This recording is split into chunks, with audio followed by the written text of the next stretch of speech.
Pembangunan Ibu Kota Nusantara, IKN, sebagai pusat pemerintahan baru menuntut fondasi hukum yang kuat, terutama terhadap aset-aset strategis negara. Di antara yang paling krusial adalah status lahan Istana Negara dan Istana Garuda di kawasan inti pusat pemerintahan, KIPP, simbol kedaulatan pemerintahan yang baru.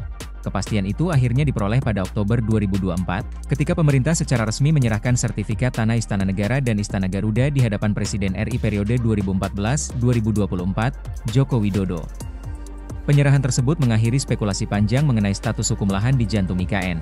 Menteri Agraria dan Tata Ruang Kepala BPN saat itu, Agus Harimurti Yudhoyono, AHY, menegaskan bahwa lahan kedua istana menggunakan dasar hukum hak pakai, HP, yang diterbitkan di atas tanah berstatus hak pengelolaan, HPL, milik otorita IKN. Dengan demikian, seluruh aset strategis negara di kawasan pemerintahan baru berada sepenuhnya di bawah kendali pemerintah pusat.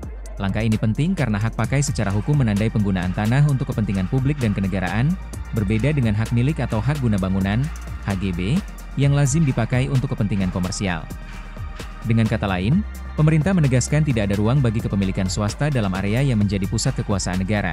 Sertifikat yang diserahkan memiliki nomor registrasi 11 tahun 2024 dengan nomor induk bidang elektronik 1484.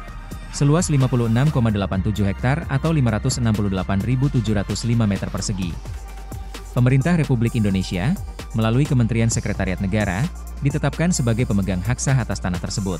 Selain memastikan legalitas, penerbitan sertifikat ini juga menjadi tonggak dalam digitalisasi sistem pertanahan nasional. Sertifikat Istana Negara dan Istana Garuda merupakan salah satu sertifikat tanah elektronik pertama di IKN.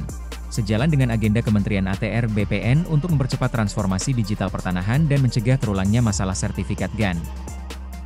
Download Tribun X sekarang, menghadirkan lokal menjadi Indonesia.